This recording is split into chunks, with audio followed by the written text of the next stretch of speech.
Halo teman-teman, Assalamualaikum warahmatullahi wabarakatuh. Bertemu dengan saya Bidantri dan Ibu Putriani Purnamasari. Cantiknya Ibu Putri Purnamasari datang ke sini untuk berkonsultasi tentang implannya. Katakan apa yang mau ditanyakan ke saya? Yang mau ditanyakan, yang mau ditanyakan ya karena udah beberapa hari nyeri. Iya, implannya. terus jadinya ya saya mau konsultasi aja kenapa nyerinya itu, penyebabnya apa gitu. Selain nyeri ada keluhan lain atau tidak? Nggak ada sih keluhan lain, cuman kan biasanya kan saya setiap bulan selalu halangan. Nah, terus dari bulan kemarin sampai bulan ini saya belum ada halangan. Terus tuh ya itu tadi saya keputihannya itu Bu, yang kok biasanya nggak pernah keputihan, terus sekarang kok muncul keputihan kayak gitu. Itu saya yang mau tanyakan, mau konsultasi lah sama ibu gimana. Baiklah, akan saya jawab. Jadi satu, rasa nyeri di sini ya, di lengan, di bagian tempat pemasangan implannya ini ya. Dulu pernah kejadian juga ya. Iya. Karena ini udah pasang 2 tahun, beberapa bulan yang lalu pernah ada kejadian ininya nyeri dan dikasih obat. Ini apa namanya, sembuh ya? Iya. Terus lama lagi baru kambuh lagi sekarang. Oke. Berarti ibunya mau bersedia kalau dikasih obat lagi? Iya, bersedia. Berarti implannya tetap lanjut? Iya. Oke. Sekarang soal haid. Sekarang tidak terjadi haid. Iya. Takut hamil ya? Saya takut. Kalau ibu takut hamil, ibu khawatir, ibu boleh nanti PP test. Iya. Ya. Tapi kalau misalnya ibu yakin, nggak masalah, karena memang efek samping dari implan suntik KB 3 bulan adalah terjadi perubahan haid sampai nggak haid sama sekali. Kalau terjadi haid, obat bisa mencegah hamil, dan kalau tidak terjadi haid itu dikarenakan obatnya membuat bakal darah haid tidak tumbuh. Sampai kapan ya variasi, setiap orang nggak sama ya. Iya. Tergantung kelelahannya, tergantung hormon di dalam tubuhnya, responnya bagaimana. Ya, tapi kalau nggak terjadi haid nggak usah khawatir. Tapi kalau takut hamil ya dikasihkan aja lah daripada was-was Iya. ya gitu. Nah sekarang soal keputihan. Iya. Untuk pengguna implan tidak ada efek samping keputihan. Ya. Nah keputihan itu sebenarnya normal pada setiap wanita. Jika tidak berbau busuk, tidak berwarna kehijauan, dan tidak gatal, itu masih dalam kategori normal.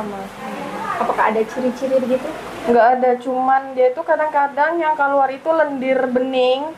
Terus tuh belakangin ini 2 minggu belakangan itu yang keluar itu putih kayak susu.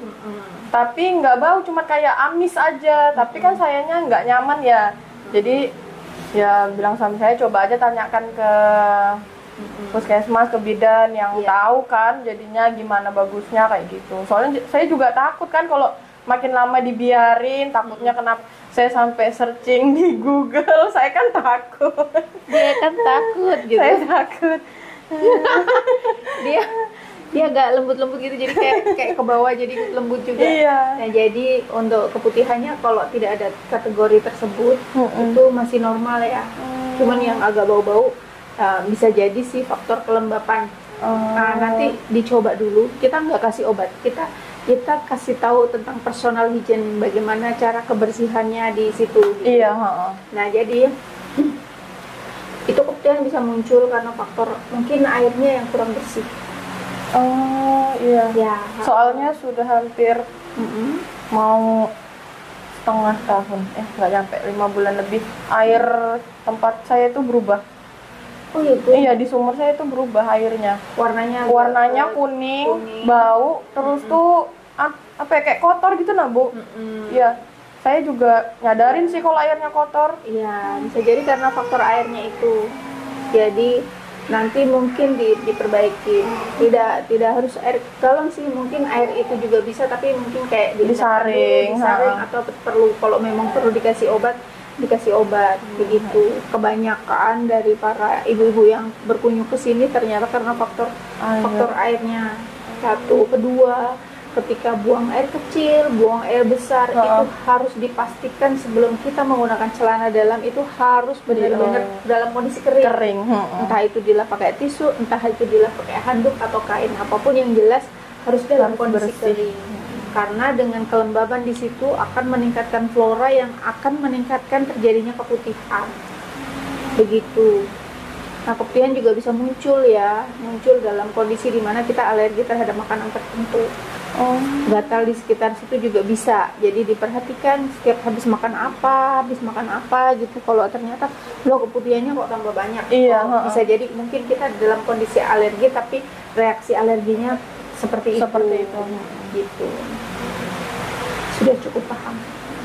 Cukup dipahami. Ada pertanyaan lagi? Kayaknya sudah cukup sih. Sudah cukup. Jadi ini dikasih obat. Kalau haidnya nggak normal nanti nggak masalah ya. Misalnya berapa bulan nggak terjadi haid, atau mau dipastikan dengan PP test hari ini boleh? Enggak sih, kayaknya nggak apa-apa. Nggak apa-apa. Saya yakin sih enggak. Paling saya yakin enggak kayaknya. Yakin ya? Iya, yakin. Oke, jadi ibu tenang ya. Iya, tenang. Yang paling penting ibunya yakin dan tenang karena memang itu efek samping dari implan tersebut.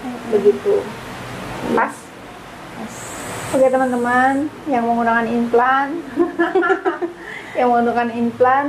jangan khawatir ya. Kalau ada masalah segera konsultasi ke bidan ya. Nanti kita kasih obat anti nyeri.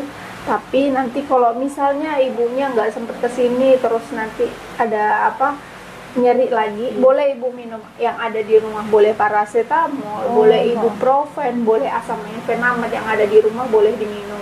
Tapi kan kejadian nyerinya ini jarang-jarang ya. Boleh juga nanti datang ke puskesmas untuk mendapatkan obat. Kan pakai BPJS. Iya, kontrol sekalian kontrol. BPJS. Oke, teman-teman, itu semoga bermanfaat. Sekian dari saya dan Ibu Cantik Putriani Purnamasari. Assalamualaikum.